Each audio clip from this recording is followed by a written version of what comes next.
नमस्कार दोस्तों, SS practical education channel में आपका स्वागत है। दोस्तों, आज जो मैं आपके साथ वैकेंसी लेके आया हूँ, वो काफ़ी अच्छी वैकेंसीज़ है कंप्यूटर साइंस वाले स्टूडेंट के लिए स्पेशली। उसके अलावा हुँ। जो अदर स्ट्रीम के स्टूडेंट्स हैं, उनके लिए भी काफ़ी हेल्पफुल रहने वाली है। तो दिल्ली सब रूटीन सर्विसेज सिलेक्शन बोर्ड जो है, यानी डीएसएसएसएमबी में वैकेंसीज़ आई है। जी हाँ, डीएसएसएसएमबी में काफ़ी सारी कंप्यूटर से रिलेटेड डिफरेंट वैकेंसीज़ आई है, चाहे वो टीजीटी की हो, चाहे वो डेटा एंट्री ऑपरेटर की हो, चाहे डेटा एनालिस्ट की हो या फिर जूनियर साइंटिफिक असिस्टेंट की हो, आईटी असिस्टेंट ग्रेड 1 की हो। सभी वैकेंसीज़ आई है जिनके बारे में आपको सारी डिटेल बताऊँगा। कौन-कौन इसके लिए एलिजिबल है, क्या इवन बीसीए वाले भी इस पोस्ट को अप्लाई कर सकते हैं? बीसीए, एमसीए वालों के लिए भी ये पोस्ट आई हुई है। अगर कोई ग्रेजुएशन नॉर्मल किया हुआ है, कोई एक्सपीरियंस नहीं है, तो भी उनके लिए काफ़ी हेल्पफुल रहेगी। और कितनी सैलरी हो सकती है, क्या-क्या इसमें डीएसएसएमबी में पर्क्स मिलते हैं, क्या-क्या इसके फ़ायदे होते हैं, कितनी लीव्स वगैरह रहती है, क्या इसके बेनिफिट हैं, इसको जॉइन करना बेटर है या नहीं है, इन सभी बातों पे मैं आपके साथ डिटेल में डिस्कस करूँगा। तो बिना देरी के शुरुआत करते हैं।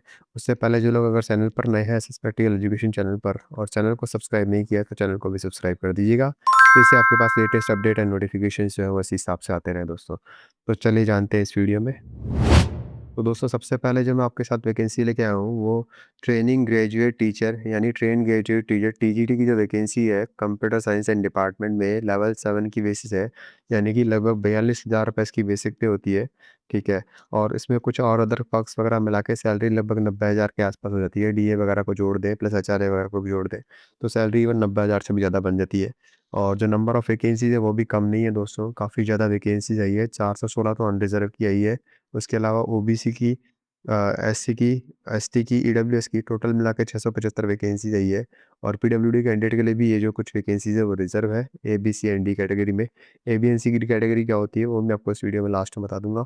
उसके अलावा यहाँ पे बात करें क्वालिफ़िकेशन की दोस्तों, तो आपके पास बैचलर डिग्री अगर है कंप्यूटर एप्लीकेशन में रिकॉग्नाइज्ड यूनिवर्सिटी से, तो आप इसके लिए एलिजिबल हैं। यानी आपका नॉर्मल बीसीए किया हुआ है कंप्यूटर साइंस में, तो फिर आप इसके लिए एलिजिबल हैं।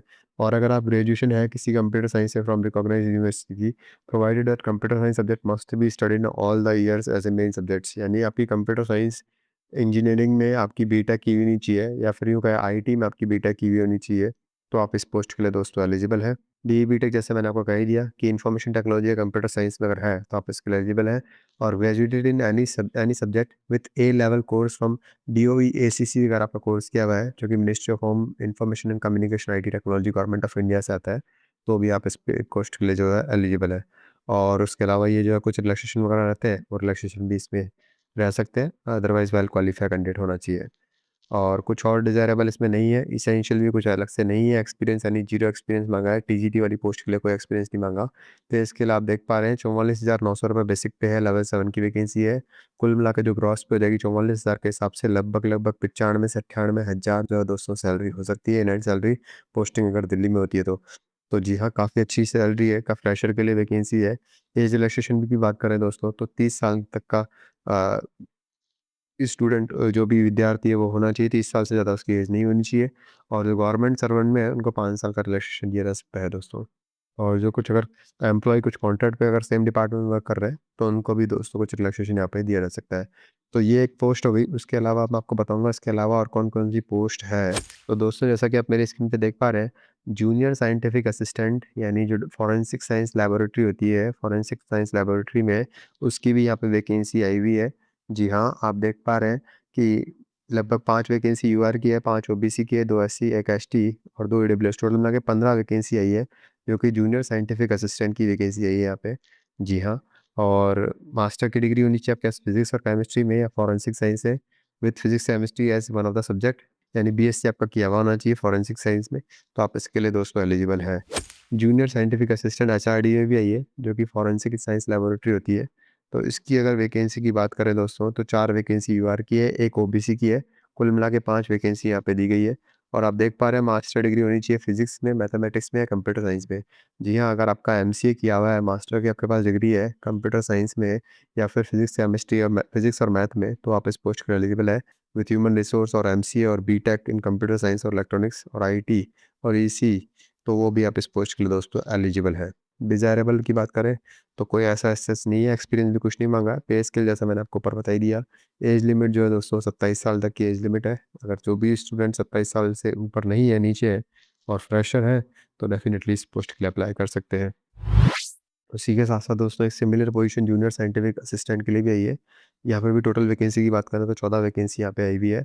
सेम क्वालिफ़िकेशन माँगा है कंप्यूटर साइंस में अगर एमसीए किया हुआ है या डेटा एनालिटिक्स, आर्टिफिशियल इंटेलिजेंस या इन्फॉर्मेशन टेक्नोलॉजी में और बीई बीटेक किया गया है आर्टिफिशियल इंटेलिजेंस से तो आप इस पोस्ट के लिए एलिजिबल है। वही सैलरी भी लगभग सेम ही है, लेवल 5 की ये जॉब है। एज लिमिट भी वही सेम है इसलिए मैं रिपीट नहीं कर रहा हूँ ताकि आपका ज़्यादा टाइम नहीं जाए दोस्तों और कॉन्ट्रेक्चुअल एम्प्लॉयी को कुछ यहाँ पे रिलैक्सेशन दिया गया है। ऐसे ही junior scientific assistant cyber forensic में भी दोस्तों वैकेंसी आई है। जी हाँ, यहाँ पे भी लगभग 81 वैकेंसी आई है। अगर आपका एमसीए किया हुआ है तो काफ़ी अच्छी पोस्ट है दोस्तों। एमसीए वाले स्टूडेंट के लिए काफ़ी अच्छी वैकेंसी है। जी हाँ, अगर एमसीए किया हुआ है तो 81 पोस्ट यहाँ पे आई हुई है दोस्तों। और अगर आपका इंफॉर्मेशन टेक्नोलॉजी फिजिक्स में अगर किया हुआ है तो भी आप इस पोस्ट के एलिजिबल है। इवन बीई बीटेक किया हुआ है तो भी आप इस पोस्ट के लिए दोस्तों एलिजिबल हैं। एज लिमिट की बात करें दोस्तों वही 27 साल एज लिमिट है, सैलरी भी वही सेम रहने वाली है बट पोस्ट जो है वो थोड़ी-सी डिफरेंट रह सकती है। जूनियर साइंटिफिक असिस्टेंट की यहाँ पे पोस्ट रह सकती है। तो दोस्तों एक जो वैकेंसी आई है वो आईटी असिस्टेंट ग्रेड ए की आई है। जी हाँ, इन्फॉर्मेशन टेक्नोलॉजी डिपार्टमेंट में ये वैकेंसी आई है। ठीक है, 125 वैकेंसी आई है दोस्तों। आप अगर नंबर देखेंगे 125 वैकेंसीज़ कम नंबर नहीं होता, काफ़ी बड़ा नंबर है ये। ठीक है, और वो 12th पास आपका होना चाहिए। Should process speed of not less than 8000 की डिप्रेशन पर आवर यानी 1 घंटे में लगभग-लगभग 8000 की जो आप टाइप कर सको। यहाँ पे टाइपिंग का भी थोड़ा-सा टेस्ट रह सकता है। ठीक है, डेटा एंट्री का वर्क रहेगा और क्वालीफाई होना चाहिए एप्टीट्यूड टेस्ट में। एप्टीट्यूड ऐड आपको क्वालीफाई करना पड़ेगा, इसमें टेक्निकल एज़ सच कोई राउंड नहीं होगा। हाँ, अगर आपका 1 साल का अगर कंप्यूटर में अगर कुछ डिप्लोमा वगैरह किया हुआ है और तो आप उसको थोड़ा-सा डिज़ायरेबल यहाँ पे माना गया है, ठीक है। सैलरी की बात करें तो लेवल 4 की वैकेंसी है, 25,500 बेसिक होगी। ग्रॉस सैलरी जो लगभग है वो लगभग 50,000 के या फिर 49,000 के आसपास रह सकती है दोस्तों। और ग्रुप सी की ये पोस्ट है और गवर्नमेंट सर्वेंट के लिए कुछ रिलैक्सेशन भी दिया गया है। 27 साल से अगर उनकी एज ज़्यादा है तो उनको कुछ रिलैक्सेशन भी यहाँ पे दिया गया है। बात करें दोस्तों एक और सिमिलर पोजीशन की, तो वो भी मैं आपको जल्दी से बता देता हूँ। Data processing assistant grade A की वो पोजीशन आई है दोस्तों, म्युनिसिपल काउंसिल में पोजीशन आई है। काफ़ी अच्छी ऑर्गेनाइजेशन है, काफ़ी आपको हेल्प रह सकता है। टोटल नंबर ऑफ पोजीशन जो है वो 21 आई है, यहाँ पे आप देख पा रहे हैं। 10 यूआर की, 5 OBC, 3 SC, ST and EWS की वैकेंसी आई है यहाँ पे भी। यहाँ पे बात करूँ मैं दोस्तों तो आपके पास डिग्री होनी चाहिए रिकॉग्नाइज्ड यूनिवर्सिटी से, यानी कुछ आपका ग्रेजुएशन किया हुआ होना चाहिए। और अगर कंप्यूटर साइंस में डिप्लोमा किया हुआ है, तो भी आपको इसका एडवांटेज मिल सकता है। कंप्यूटर इंजीनियरिंग में अगर आपके पास डिग्री है, तो भी आप इसके लिए एलिजिबल हैं। और 8000 की डिप्रेशन पर आवर जो है, यानी कि 26.67 वर्ड्स पर मिनट आपकी स्पीड होनी चाहिए, तो भी टाइपिंग टेस्ट इसमें हो सकता है। और आप डेटा आपको जो एप्टीट्यूड टेस्ट जो है वो पास करना रहेगा। सैलरी दोस्तों यहाँ पे ज़्यादा है, लेवल 6 की पोजीशन है, ठीक है। लेवल 6 में थोड़ी सैलरी ज़्यादा होती है। ग्रॉस सैलरी लगभग 66,000 के आसपास यहाँ पे हो सकती है, ठीक है। और एज रिलैक्सेशन वगैरह कुछ दिया हुआ है, वो भी आप याद रखिएगा। Data entry operator group grade B की भी एक और पोजीशन है, ठीक है। यहाँ पे टोटल 2 वैकेंसी आई है, एक एसटी एंड एक ओबीसी की, एक एसटी एंड एक ईडब्ल्यूएस की। तो ये बात भी आप याद रखिएगा। डिग्री आपके पास होनी चाहिए और टाइपिंग टेस्ट आपके पास होना चाहिए, वही सैलरी मैंने आपको बताई दी। तो ये जो है काफ़ी अच्छी वैकेंसीज़ दोस्तों यहाँ पे आई हुई है। अब मैं आपको बताऊँगा कि इसको फिल कैसे करना है फॉर्म को, तो वो भी आपको जल्दी से बता देता हूँ। तो दोस्तों यहाँ पे आप देख पा रहे हैं मेरी स्क्रीन पे कि एप्लीकेशन फ़ीस है वो भी ज़्यादा नहीं है, यहाँ पे ₹100 एप्लीकेशन फ़ीस है। और वुमेन कैंडिडेट या फिर जो belonging to SC, ST and PW category के हैं या फिर एक्स सर्विसमैन है, उनको फ़ी पे करने की भी ज़रूरत नहीं है। एक्स सर्विसमैन जो ऑलरेडी किसी गवर्नमेंट में वर्क कर रहे हैं, उनको भी एलिजिबल नहीं है फ़ीस के लिए। और candidate submitting their application online through SBI पे कार्ड के थ्रू आपको सबमिट करना पड़ेगा।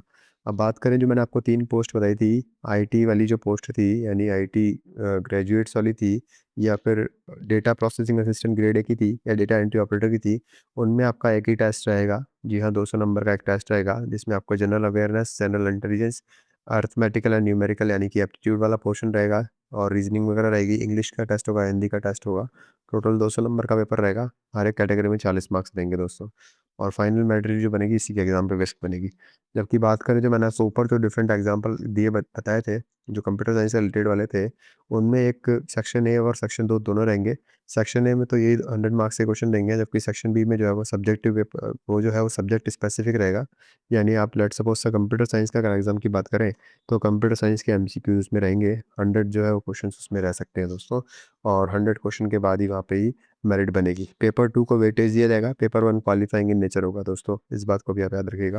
ऐसे ही बात करें टीजीटी की, जो टीजीटी वाला कंप्यूटर साइंस वाला था या फिर जो दूसरे टीजीटी के एग्ज़ाम है टीचर वाले, उनमें भी पेपर 1 जो है वो जनरल अवेयरनेस का रहेगा, जिसको कि पेपर 1 कहेंगे हम लोग। और पेपर 2 की अगर बात करें, तो ये स्पेसिफिक रहेगा, एमसीक्यू के बेस पे रहेगा ये। ठीक है? और इसमें जो है वो जो भी सब्जेक्ट आपका रेलेवेंट सब्जेक्ट है उससे रिलेटेड क्वेश्चन देंगे। कंप्यूटर साइंस का है तो कंप्यूटर साइंस से रिलेटेड आपके पास ऑब्जेक्टिव क्वेश्चंस रहेंगे। तो आप मेरे चैनल से जुड़े रहिएगा, मैं साइड बाय साइड इसके एमसीक्यूज़ भी आपको कराता रहूँगा, ठीक है? तो वो भी आप जुड़े रहिएगा और अपडेट मैं आपको रेगुलर भेजता रहूँगा। जैसा कि मैंने आपको ऊपर बताया कि सेक्शन ए और सेक्शन बी दोनों दिए हुए हैं यहाँ पे, ठीक है? However mandatory minimum qualifying criteria will be applicable on the cumulative marks in both the section. यानी जो मिनिमम क्वालिफाइंग जो होगा वो दोनों दोनों के बेस पे होगा, पेपर 1 और पेपर 2 दोनों के बेस पे मिला के होगा। जबकि जो फाइनल मेरिट बनेगी उसमें सेक्शन बी को जो है वो प्रायोरिटी दी जाएगी। आप पढ़ भी पा रहे हैं ना, mandatory minimum qualifying marks will be applicable in only one domain subject specific that is section B. या सेक्शन बी के हिसाब से मैंडेटरी मिनिमम क्वालिफाइंग मार्क्स जो होंगे वो बनेंगे, ठीक है? उसके अलावा ये कुछ रूल्स वगैरह दिए हुए हैं जिनको आप जाके देख सकते हैं, मैं आपका ज़्यादा टाइम इसमें नहीं लूँगा। और नेगेटिव मार्किंग काफ़ी ज़्यादा इंपॉर्टेंट पॉइंट है, 1/4 यहाँ पे नेगेटिव रहने वाली है, इसलिए क्वेश्चन जब आप सॉल्व करें तो थोड़ा सोच समझ के सॉल्व करिएगा। और स्किल टेस्ट जो है physical endurance, training test, driving test, state test, aptitude test will be taken as per the requirement. अगर रिक्वायर हुआ तो उसमें भी यहाँ पे टेस्ट क्लियर रह सकता है। सिलेक्शन की बात करें तो ऑनलाइन एग्ज़ाम होगा दोस्तों, उसका सीबीटी बेस्ड टेस्ट होगा, यानी कंप्यूटर बेस्ड टेस्ट होगा, और जो कि इसमें यहाँ पे नोटिस में बताया दिया था। और अगर कोई क्वेश्चंस है तो उसके अलावा जो है यहाँ पे कुछ डिफरेंट कैटेगरीज़ के लिए क्वालिफाइंग मिनिमम मार्क्स भी हैं। जनरल लेवल इसके लिए 40% लाना ज़रूरी है मिनिमम, ओबीसी के लिए 35%, एससी एसटी के लिए 30% मार्क्स मिनिमम क्वालिफाई करना ज़रूरी है दोस्तों। और a person with disability who selected on her merit appointed as an unreserved vacancy provided for the post identify suitable for person with disability. अगर आप पीडब्ल्यू कैटेगरी में हैं तो भी आप जनरल की, जैसा कि आप जानते ही हैं कि यूआर कैटेगरी की, आप इस सीट के लिए एलिजिबल हैं। और कुछ यहाँ पे रिजर्वेशन बेनिफिट वगैरह भी दे रखे हैं, वो भी आप जाके देख सकते हैं दोस्तों। यहाँ पे एज रिलैक्सेशन जो मैंने आपको ऊपर बताया था, गवर्नमेंट के जो नॉर्म्स होते हैं उन्हीं के अकॉर्डिंग है, कोई ज़्यादा चेंज नहीं है, वो आपको ऑलरेडी पता होगा। कुछ कैंडिडेट को इंस्ट्रक्शन वगैरह भी दिए हुए हैं, जो कि जितने इंस्ट्रक्शन होते हैं कि क्लियर फोटोग्राफ वगैरह होना चाहिए, बैकग्राउंड जो होना चाहिए प्लेन होना चाहिए, ये सब आप जानते ही हैं। और इसके अलावा बोर्ड के कुछ नॉमिनेशन एंड रूल्स होते हैं, तो ये भी आपको पता ही होगा। अगर आप मिसकंडक्ट या फिर कोई गिल्टी फाउंड होते हैं तो आपके ऊपर जो वो चार्जेस या फिर एक्शन लिया जा सकता है, स्ट्रिक्ट एक्शन, इसलिए आप कोई भी चीटिंग वगैरह नहीं करें।